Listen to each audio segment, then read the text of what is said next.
अस्सलामुअलैकुम दोस्तों, ये दोनों लड़कियां एक मुसलमान खानदान में पैदा हुए। एक का नाम है नूरा फातिमा तो वहीं दूसरी का नाम है आदिला नसरीन। अगर आपकी लड़की भी किसी सहेली से बहुत ही ज्यादा बात कर रही है, उसके साथ ज्यादा टाइम स्पेंड कर रही है, तो हो जाइए होशियार। एक ऐसा वाकया पेश आया है जिससे सुनकर आप हैरान हो जाएंगे। ये दोनों लड़कियां एक दूसरे के साथ हस्बैंड वाइफ की तरह रहना चाहती हैं और एक दूसरे से शादी करना चाहती हैं। इसी हफ्ते केरला के हाई कोर्ट ने इन्हें परमिशन भी दे दी है कि एक दूसरे के साथ ये लोग रह सकते हैं। और यही नहीं, पिछले 4 साल से ये लड़कियां एक दूसरे के साथ रिलेशनशिप में रह रही हैं। ये तो पहला वाकया पेश आया है जिसमें 2 मुसलमान खानदानों की लड़कियां एक दूसरे से शादी करना चाहती है। हालांकि दीन इस्लाम इसकी इजाजत नहीं देता, लेकिन आने वाले दौर में और भी ऐसे वाकयात पेश आने वाले हैं जिसमें लड़कियां लड़कियों से शादी करेंगी। जब ये दोनों लड़कियां स्कूल में थी तभी इन दोनों को एक दूसरे से मोहब्बत हो गई, और जब ये लोग इंटरमीडिएट में पहुंची तब इन लोगों ने ये कमिटमेंट कर दिया कि ये लोग एक दूसरे से ही शादी करेंगी। लेकिन शादी से पहले ही ये लड़कियां रिलेशनशिप में रहने लगी लेस्बियंस की तरह। और इन लड़कियों की रिलेशनशिप के बारे में इनके माँ बाप को पता चला तो इनके माँ बाप ने इन लड़कियों को अलग अलग कर दिया। अपने माँ बाप को बिना बताए कि ये 4 साल तक लड़कियां रिलेशनशिप बनाए रखी हुई थी। नूरा फातिमा के वालिद ने लड़की को समझाया कि इस तरह की हरकत मत कर, और लड़की भी बहस करने लगी,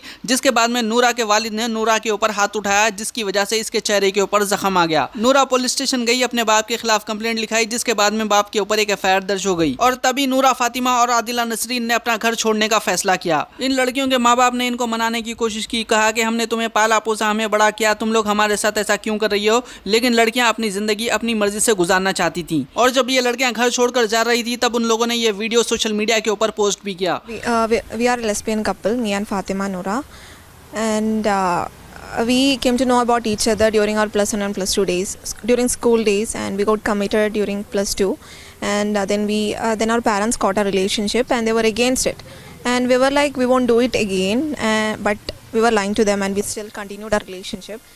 And we decided to leave our house once we finish our degree and we get a job. Right now we are having a job and we completed our degree, so we left our home this month. क्योंकि माँ बाप के पैसों से इन लोगों ने degree complete कर लिया था, इसी वजह से इनको जॉब भी मिल गई चेन्नई के अंदर। तभी एक लड़की के वालिदैन ने दूसरी लड़की के ऊपर ये इल्जाम लगाया कि उनकी लड़की को दूसरी लड़की किडनैप कर ले गई है। उसके बाद मसला केरला के हाई कोर्ट तक चले गया, जिसके बाद में केरला के हाई कोर्ट ने यह फैसला सुनाया कि लड़कियां अडल्ट है, अगर वो चाहे तो एक दूसरे के साथ रह सकती हैं। इन लड़कियों के वालिदैन ने इनको सेपरेट कर दिया था, अलग अलग रख रहे थे, लेकिन अब ये लड़कियां साथ में रह सकती हैं। अल्लाह सुब्हानहू व तआला ने कौम लूत के बारे में कुरान में साफ साफ जिक्र किया, लेकिन उसके बावजूद मुस्लिम कौम की लड़कियां ऐसी हरकत क्यों कर रही है। जवाब साफ है, मुसलमानों ने खुद के इदारे नहीं बनाए, खुद के कॉलेजेस नहीं बनाए, खुद के स्कूल्स नहीं खोले जहां पर वो लोग अपने बच्चों को दीन भी सिखाएं और दुनिया भी सिखाएं। और ये तो पहला वाकया पेश आया है और आने वाले दिनों में और भी ऐसे वाकयात पेश आएंगे। और जो वेब सीरीज मुस्लिम नौजवान रोजाना देख रहे हैं उसमें क्या बताया जाता है, दज्जाली ताकतें इन्हीं चीजों को प्रमोट करती है,